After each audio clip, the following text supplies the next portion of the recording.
We're the Airbnb of AI. I want to build the world's largest AI compute cloud. I don't want people to look at us as a decentralized company. I want us to look at simply a better, cheaper, faster cloud. Hey, When Shift Happens family. Welcome to Drops, a podcast series where we showcase smaller, rising star projects in the crypto space. Since When Shift Happens started to take off, we've received hundreds of requests from many great projects every month that we had to say no to because they weren't a good fit yet in terms of size and impact. But this has now changed with the Drops podcast series. We're building When Shift Happens, the most credible platform in crypto. And there is no reason why smaller projects with big potential shouldn't have a chance to be here. Drops is not a research service nor an endorsement, but a way to give a voice to the potential big crypto founders of tomorrow. Who are you? I'm the CEO of Ionet. So you would define yourself as the CEO of a company? Yeah, I mean, what else is there? When you're an entrepreneur, what else is there? Good point, fair point. I mean, you still do. You could say, I'm a golfer, I'm a bodybuilder. I don't have any hobbies anymore. I eat sometimes. But even everything I do, whether it's go to the gym, is solely in furtherance of being better at my job. And that's basically to accomplish my long-term goal. Which is? I want to build the world's largest AI compute cloud. Note, I did not say decentralized. The largest AI compute cloud. Why did you not say decentralized? Because it's bigger than that. We're already the largest decentralized AI cloud. It's bigger. My target is not Web3. I want to be in the same sentence as CoreWeave, AWS, GCP. I don't want people to look at us as a decentralized company. I want us to look at simply a better, cheaper, faster cloud. Where do you think this fire in the belly comes from? I've always had it. Ever since I was a kid, I've been unbelievably ambitious. It started, first I wanted to be good at football, and I'm not huge. I'm not a small guy. I'm 5'11". I was probably 220 in high school. And I was a lineman, which in football is usually, those guys in the NFL are 6'8". They're giant. But I just worked super hard, and I wanted to be all-state. I became all-state. I really wanted to get into West Point as a child. That was my lifelong dream. Can you tell people what West Point is for Sure. viewers who are not non-American, which is probably 60% of the people watching this podcast? West Point is the United States Military Academy. It was founded in, God knows, 17, 1800s, and it's basically used to train officers in the military. And it really has a reputation of being one of sort of the preeminent leadership training schools in the country, if not the world. And so a lot of great American military leaders were trained there, and presidents like Eisenhower, Patton, Grant, MacArthur, people like that. Why did you go to West Point in the first place? To be a leader. I knew I always wanted to lead as a child, and like I said, that seemed like the place to be. In fact, I remember once someone described Harvard Business School as the West Point of capitalism, which is a funny way of putting it. And so I said, well, hey, if I want to learn leadership, where else could I go? What's a great leader? There's a lot of different schools of thought on that. The one that I've always subscribed to is a theory known as servant leadership. And this really turns the traditional model of leadership on its head. The traditional model is very top down. It's almost like a dictatorship. The leader sits there and they tell everyone what to do. But servant leadership is the opposite. It's almost extreme delegation. You hire the best people, you have them tell you what to do, and your job, as the name implies, is to effectively serve them. So whether that's getting them more budget, whether that's getting them more team members, whether that's getting them training, basically everything you do is to help them succeed, because obviously then you succeed. And I found that servant leadership is not only the most effective method of leadership, it's also the most motivational. Team members absolutely love having that autonomy. How do you get to that kind of leadership? Because I would guess that's not really the kind of leadership that you learn in a military academy. Actually, I disagree with that. I think people have this idea of how the military works. From movies, probably. Yeah, or it's just yelling. And there is some of that, obviously, but especially at like West Point, you're taught a lot of different theories of leadership. And you're taught transformational leadership, which is very similar to servant leadership. And, it doesn't mean that when you're a servant leader, it doesn't mean that you have to do what your team members say always, but it's really looking out for them. And actually, it goes back to, if you read The Art of War, there's a part in there where Sun Tzu talks about how important it is to show your troops you love them and care about them. So this is actually like a long and storied history. The greatest leaders have always been ones that will, like, their troops know will die for them. It will do anything for them. And so I actually think that is what is taught. How do you do that in a company? How do you show your troops that you're willing to die for them? Because you could feel it, but then you have to communicate it, right? Yeah. So people feel it. The best way I've found to do that, it's trite, is through one-on-ones. So this may not seem like a lot, but every week I have a one-on-one with all my senior leaders, rain or shine. And this time is really for them to bring any issue they want. And sometimes that's professional, but it could be personal issues. It could be career development. And it's sort of to use an overplayed term, a safe space. Like when I've been COO in the past, I've told people that if they want to quit, they can tell me and I won't tell my boss. If they want a reference from me, I'll give it to them. But in that time, they can talk about whatever they want. And it works really well. It creates a ton of loyalty among the team. What leadership lessons did you learn at West Point that you took to the company you're leading today, Ionet? I actually wrote a paper at West Point. They asked me to write what I thought were the 7 most important principles of leadership. And so I wrote a paper on this. And I've actually used these 7 principles throughout most of my career. Now, of course, they've changed a little bit with the business world, but fundamentally, it's the same thing. And the first of these is lead by example. However you behave, your team is going to model your behavior. So if you are a hard worker, they're going to be hard workers. If you are lazy, they're going to be lazy. So you have to always show the behaviors that you want the team to emulate. The second is to borrow a phrase from Simon Sinek. It's start with a why. It's not enough for people just to know what to do. They have to know why they're doing it. And this is actually very important in the military because if a leader gets killed, which is very probable, the team has to still know what to do to finish the mission. Now, in the business world, the best way to do this is to actually involve the team in the strategic planning process. You don't just say, here's the strategy, go do it. You actually get them to help you create the strategy. And so that helps them understand the why and feel a sense of ownership. Third is to effectively set high standards. Every team I've ever been on, every member has OKRs.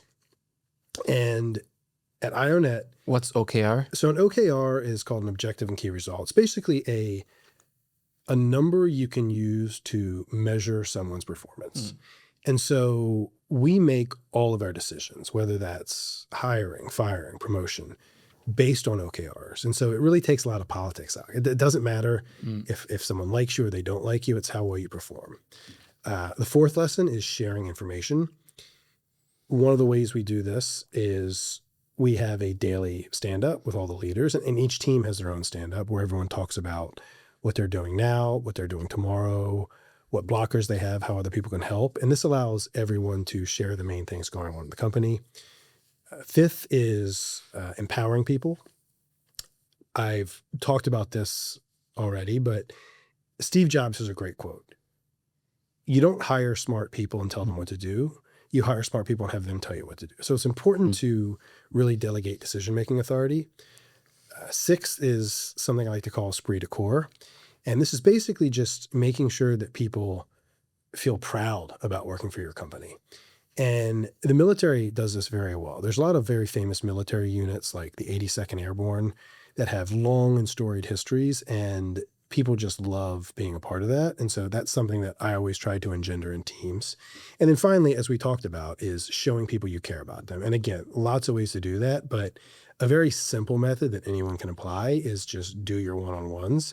And I found that bad leaders often skip these. And when you do skip your one-on-ones, it sends a message to your team that you don't really care about them. And businesses like that ultimately fail. I have too many questions now based on that. Keep them coming.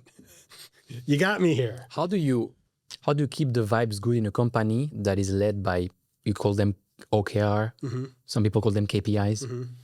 If it's very KPIs and numbers driven, which is extremely objective, right? How do you keep the vibes good? That is the vibe. Why is that bad? You got people that want to win, right? And they're watching the score. What's really interesting is I talked to a bunch of other people obviously on this podcast. One of them is Meow from Jupiter. He doesn't have goals. They say we don't have like goals. We just do our best. And obviously they have a culture of like mega high working people, but we want to have fun and we don't have goals. It's like, basically they have this kind of concept called zero expectations. So there are different ways to skin a cat, right? Netflix, extremely results-oriented culture, works. Zappos, extremely friendly culture, works for them. I think when it comes to culture, your culture has to match your leader and your team. And so if you have a leader who, like me, is kind of like type A, straight line, I'm probably going to hire people like that. And you're going to get people who want to achieve goals.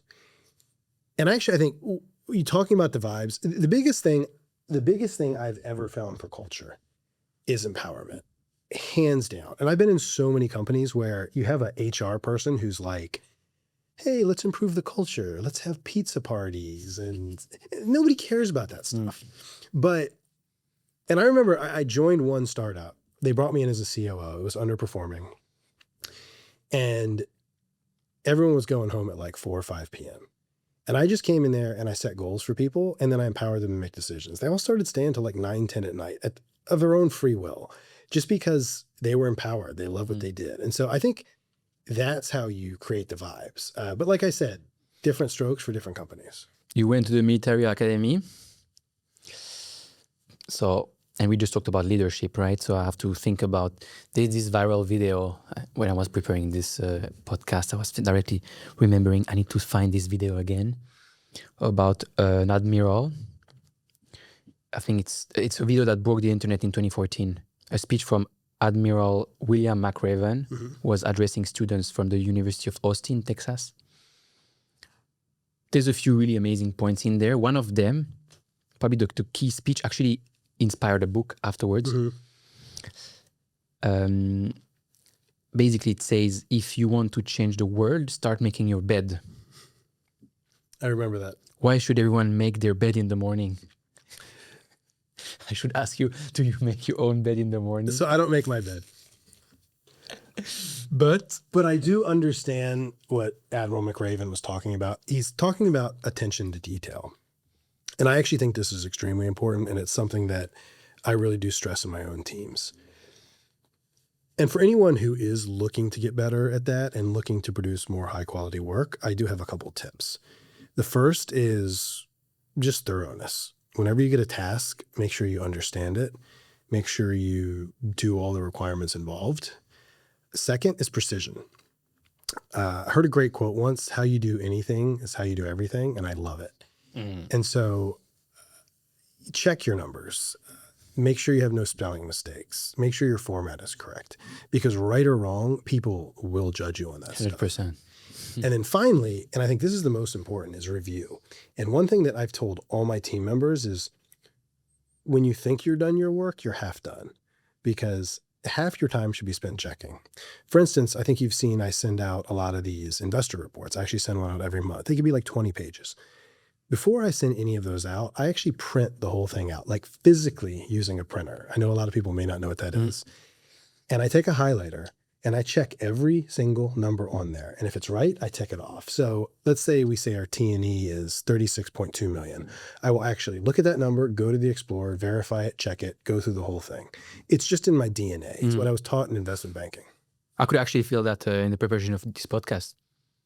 Like, even because one of the way I kind of judge people, we all judge people, right? Yeah. Based on what we see. Is, for example, in a podcast preparation, is how is obviously it's a very organic podcast, but I'm prepared. their questions, what's the flow. And if I see someone who says, look, this makes more sense there, for me, it's a proof that they understand, right? And that they're very attention to detail. And actually, this thing makes more sense there, which most people are not like that. So I think it's amazing. I love it because I'm like, oh, this is someone who cares, right? Actually, it shows that you care about the thing that you're doing when you're putting in the effort. Yeah, I think that's one of my greatest strengths and my greatest weaknesses. If I do something, I do it 110%. Even for podcasts, I don't know if I should be sharing this with the public, but I created a little mini studio in my apartment because I'm going to be on so many podcasts. So I was like, I need to have a cool backdrop and some of these like giant lights that you see. I think it makes complete sense. But obviously, you can do your best, have a big attention to detail, right? But still fail. Yes. What is your biggest failure? Ooh. So I was kicked out of college. As I mentioned, my childhood goal was to go into West Point, and I worked my ass off to get that. And getting it was like the greatest success of my life. Everyone was so proud of me. My parents, my teachers, my friends. But when I got there, I really started to struggle, particularly with the physical aspects of the military. Now, I've always been a pretty good athlete. In fact, I was first team All-State in football and Division I football player. And that's because I'm what's known as a fast twitch athlete, which means I'm very good at things like sprinting and lifting heavy weights. But I'm horrible in endurance activities, like comically bad, particularly running. And unfortunately, running is a major requirement of the military. In fact, every soldier, not just every cadet, must pass a test called the APFT, which is the Army Physical Fitness Test. You've got to run 2 miles in 16 minutes. Not a huge challenge for a lot of people, but for me, it was an absolute nightmare. And even when I started, I could barely pass it. But in my junior year, I got injured playing football, got out of shape, gained a good amount of weight, and ended up failing the test miserably by like 4 minutes. Now, at West Point, you get a couple different chances. So I think you get 2 more chances over 3 months. And I just knew that like I absolutely could not fail this thing, right? Like I was scared of going home, being embarrassed. And so I was like, all right, I'm going to do whatever it takes. And so I trained my ass off. I ran every day. I ate right, lost weight. During the test, I even vomited, but I still missed it. And I missed it by 11 seconds. And unfortunately, there was no 4th chance. I actually remember my company commander coming down and telling me that he spoke with the higher ups and I should start looking at other schools. And I was heartbroken. I mean, this was my childhood dream. It was slipping through my fingers, but I had a decision to make at this point. Was I going to wallow in self-pity or was I going to do something about it? And so I actually went to my computer, started looking at what schools I could apply to. Now, unfortunately, it was like May at that time, so most transfer deadlines had passed, but there were a few that were still open, West Point and Stanford. Wharton and Stanford. But they were only 2 weeks away. And this was a pretty big problem because at West Point, your day is just packed. You have mandatory formations in the morning. You have mandatory classes. You have mandatory drill in the afternoon. So basically, I had to pull a bunch of all-nighters over those 2 weeks and beg my teachers for recommendations. They were able to get those in, and I applied. And, I spent a couple months not having any idea what was going to happen, very scary. But eventually I got into both and obviously chose Stanford, and things have gone pretty well since then. Although I've had a lot of failures since then, of course. But I think this was a great lesson for me. This is probably the greatest thing that could have happened to me because that's where I really learned to develop this mindset that you're going to fail a lot and your long-term success is really not defined by your failures, but by how you deal with those failures. How did you get so fascinated by the world of AI? About 10 years ago, I was a VC and I covered AI. At that time, I read a book called The Third Wave by Steve Case. And the whole idea behind the book was that really tech in general, so the internet, what have you, was going to migrate from the digital world to the physical world. So into things like healthcare, energy, logistics, transportation. And I think that's where we are with AI. AI is obviously very advanced, but it primarily exists in the digital world. It's functioning as virtual assistants, chatbots, trading platforms. But I think in a few years, we're going to see a very different picture. For instance, agriculture. Imagine a world where you have smart farms, which are using remote sensors to monitor climate and synchronize water and fertilizer usage, directing robots to plant, nurture, and harvest crops. Logistics, transportation. Imagine fleets of autonomous vehicles plugging into smart warehouses, using remote sensors to track inventory, employing telematics to optimize routes. Healthcare. Imagine where AI doctors are commonplace, monitoring a 24/7 stream of patient data from wearables. It's a really, really crazy world. And the coolest thing about all this is that researchers estimate that there will be hundreds of billions to trillions of these devices. That's like 150 times larger than the entire global economy. And I think that is what really got me excited about AI. I wrote an article about this in 2019, still in my Medium, just seeing that like what this world is going to look like. Just agents everywhere, powering everything. Yeah, Elon says we're gonna have more robots than humans, right? 150 Way more, times more. yeah. Yeah. The article was actually called "Why You'll Never Understand Blockchains."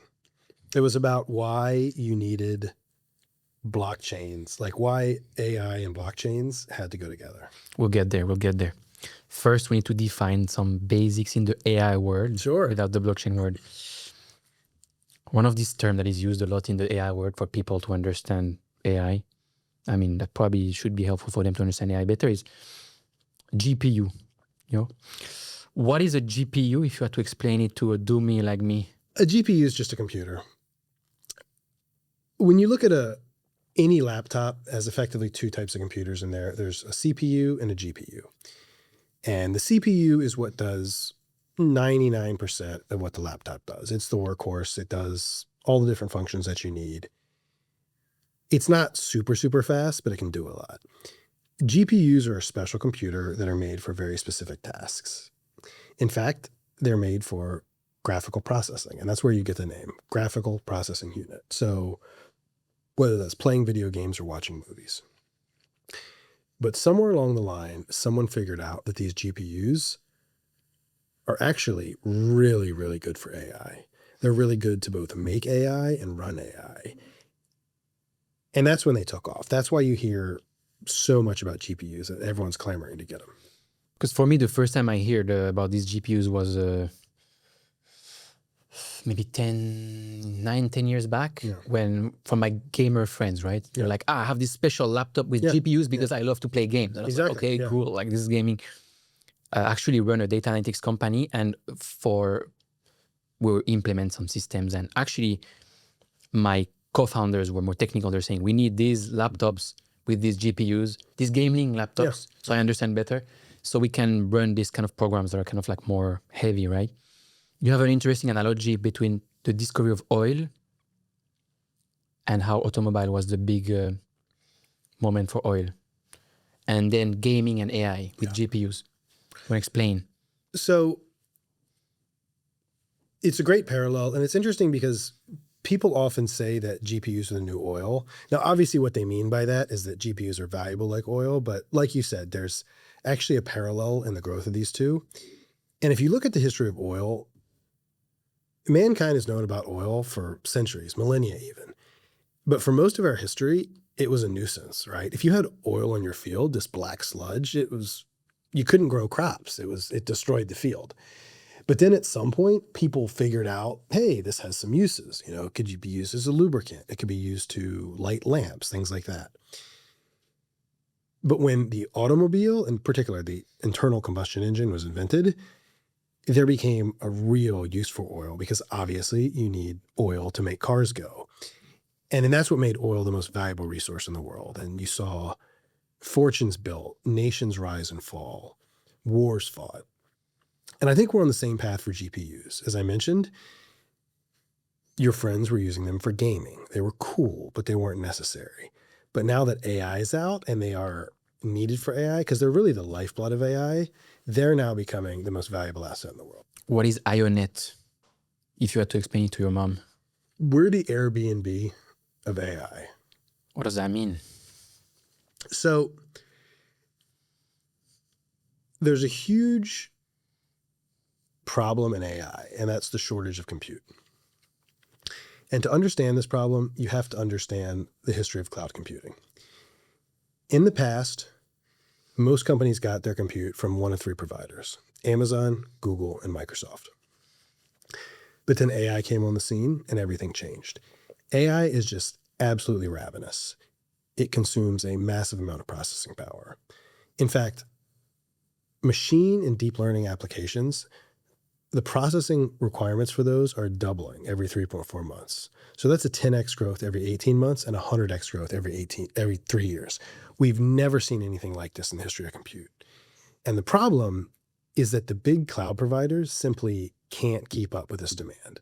They don't have enough GPUs, and building new data centers is slow and costly.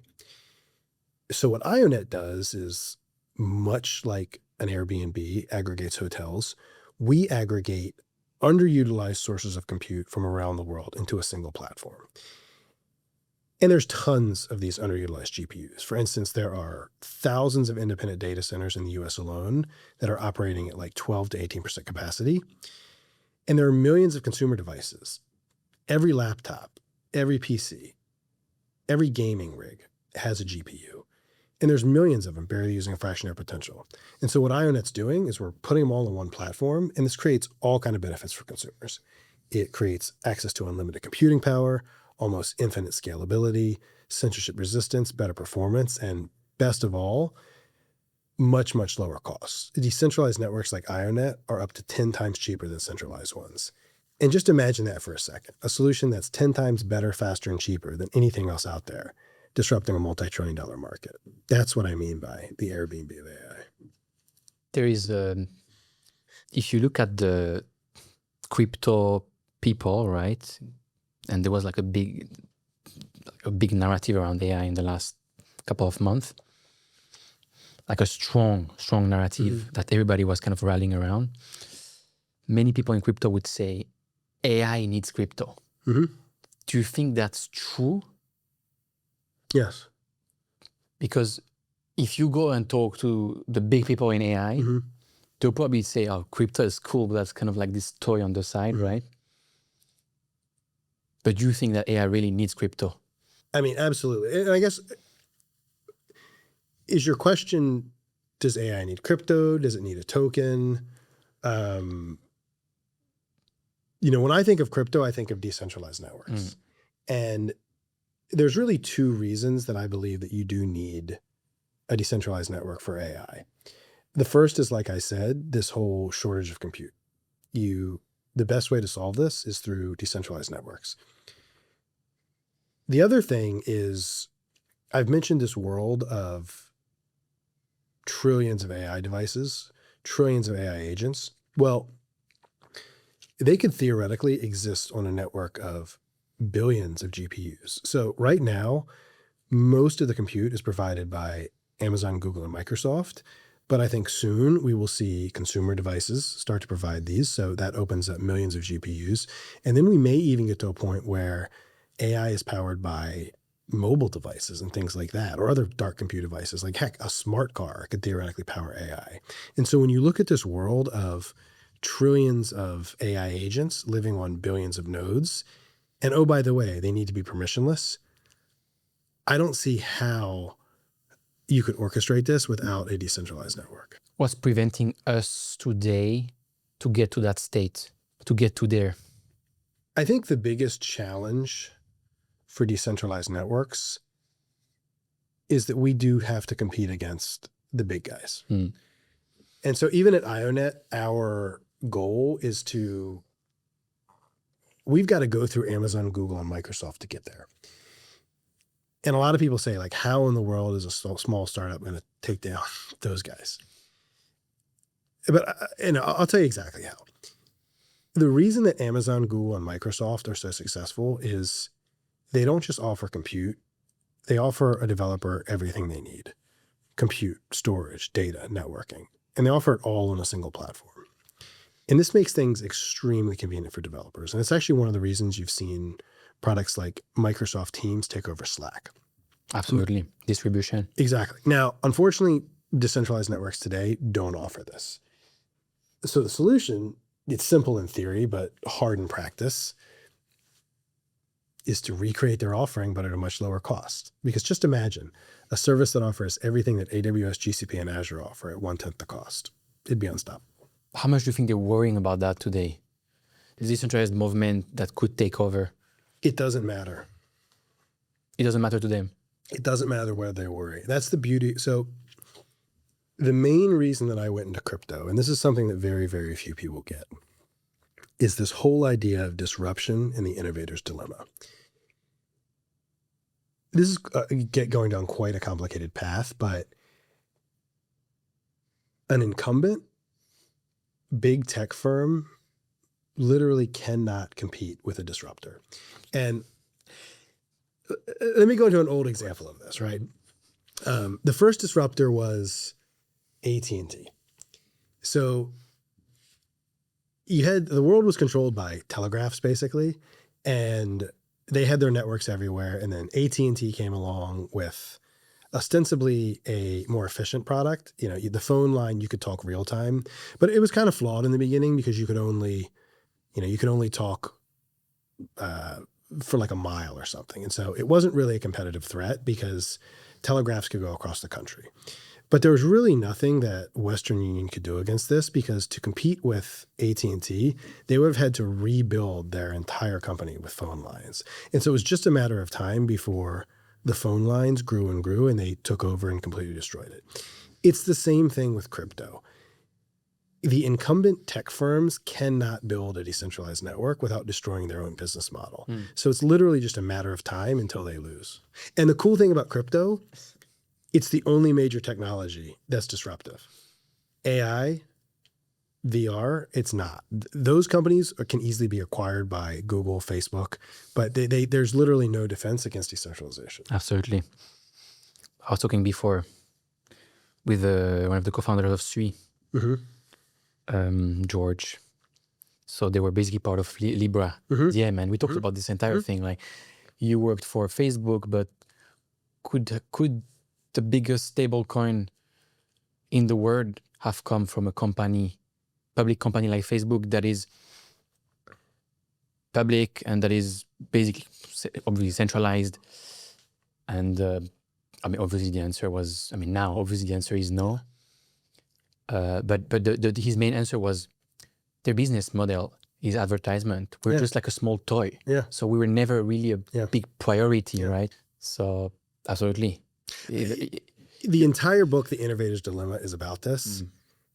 You can't, when a technology is disruptive, not because it's cool or it's new, it's disruptive because incumbents cannot compete without destroying themselves. So it's a decentralized network.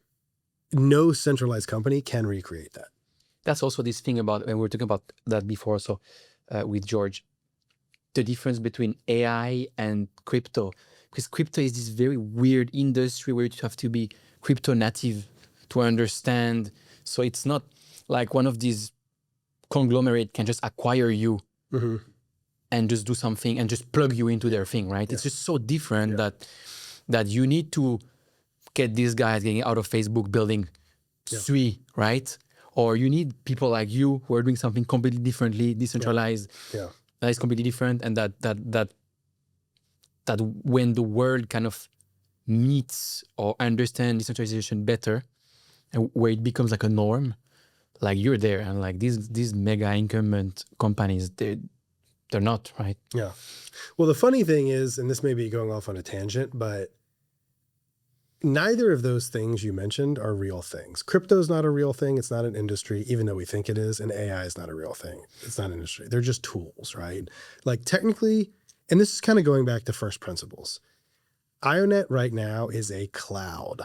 We are very different from other crypto AI companies And crypto is just a way that we organize our network. Our network is organized in a decentralized fashion. But even AI is not an industry. That's like saying, I remember once a quote that companies used to have like a chief electricity officer, right? Like there were electricity companies in the beginning, and then there were tech companies. Now that's redundant because every company is a tech company. Pretty soon, every company is going to be AI enabled.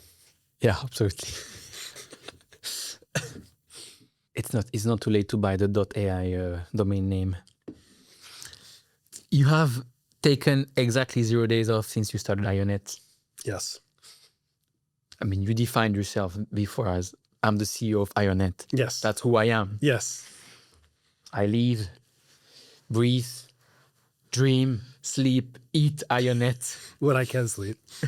When I can't sleep. When Ionet lets me sleep. Yes. Can you explain what front loading is when starting a business and why it's so necessary? Front loading is just a fancy term for, I have no life. it's doing all the work up front. And honestly, I don't see any other way to build a business. When you're starting a company, you're basically deadlifting something into existence. You have to do everything. You've got to do the marketing. You've got to do the strategy. You got to write the code. And then finally, when you get it to a point it's working, you can hire someone who's better than you to do it. But then you got to go on and do the next thing. It's really like rolling a giant boulder up a hill. If you stop, it's going to roll back down and crush you. So I don't see any other way to do this other than front loading. If someone knows a better way, I'd love to hear it. I mean, completely. But I have so many arguments with friends of mine who are like starting companies, or they're like, oh no, but you can work less. I'm like, bro, I have this data company, but it's a small one. This podcast is like only 6 people, but I just work until freaking 2 or 3 a.m. every night, weekend included. And I take these planes so we can do these things in studio. And then people are like, yeah, but you're not organized well enough. Probably that's true, right? I mean, but there's no such thing as perfect organization, I guess, especially when you're small. But like even Kevin, you need to hire more people. Yeah, but I hire 1-2 people. But now I'm doing even more things because all these things I wanted to do that I couldn't, now I'm doing them, right? Yeah. So that's absolutely true. Like, and for me, it feels good, at least when I talk to like big entrepreneurs. They're just like, there's no other way, bro. I'm like, yeah, it's true. But most people don't realize or don't want to acknowledge that there is no other fucking way than working like a lot. There's a great quote from Ray Dalio. Whenever you're taking advice, make sure you take advice from someone who's A, done it, and B, done it in the last 5 years. And actually C, knows how to explain it. So you have to check with these people. Are these people like, did they found multi-billion-dollar companies? If not, maybe, that's not the best person to listen to. Have you ever experienced health issues from overworking? Yes.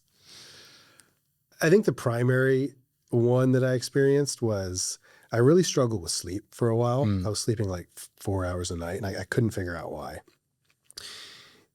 But what I realized was, and this kind of ties into the last question, you can't avoid distress as an entrepreneur.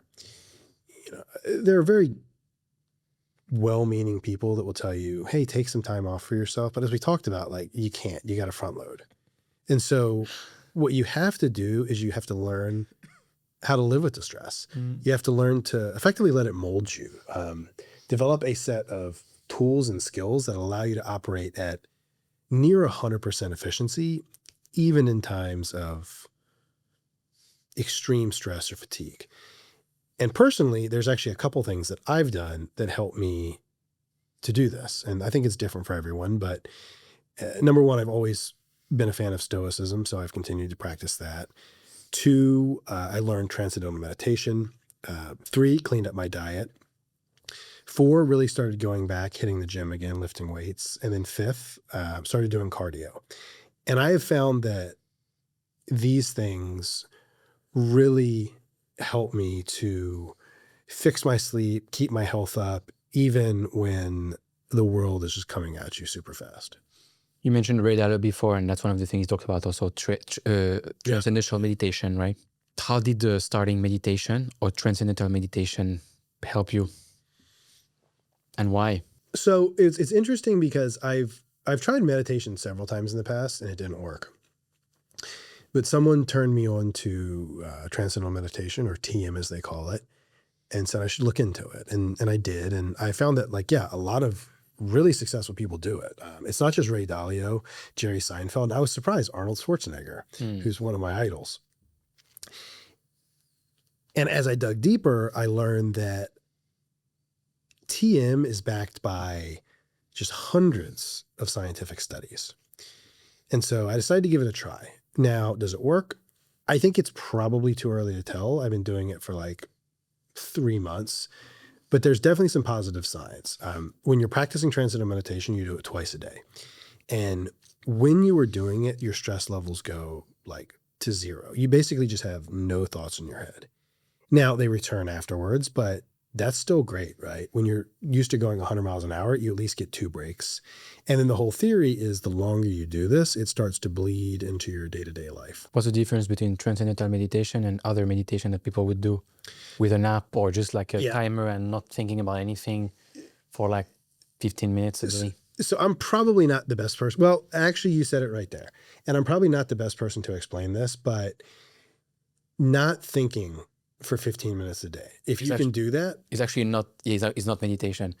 It's more watching at your thoughts. Well, yeah, that's different. That's different. And labeling them. That's different. Because the whole idea behind TM, at least the way that I've heard it described to me, is that it's very, very difficult to not think about anything, right? So like normal meditation is actually attention. You're watching your thoughts. The goal of transcendental meditation is to not think about anything. The way you do that is you have a mantra.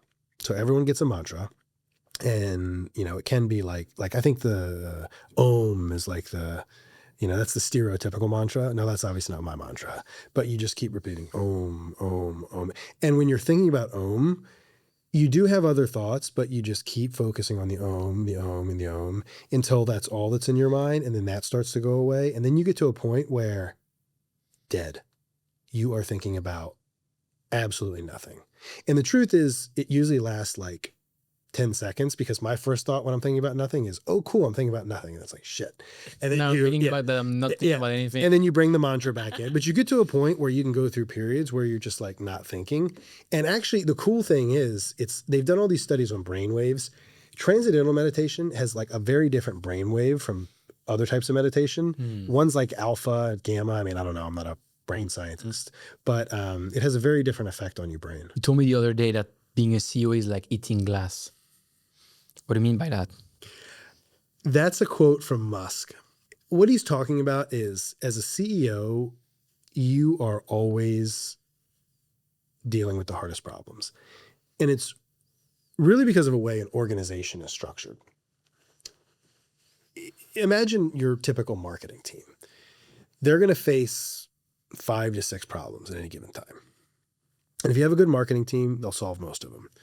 But there's going to be one hard problem they can't solve that they're going to elevate to the VP of marketing. Now, the VP of marketing is probably managing a couple teams. And so they're getting several hard problems. And once again, they'll solve most. But there's going to be one very hard problem they can't solve that they escalate to the CMO.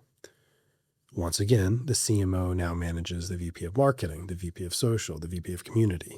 So they're getting 5 to 6 very hard problems they solve most, but there's one impossible problem they can't solve. And they bring that to the CEO.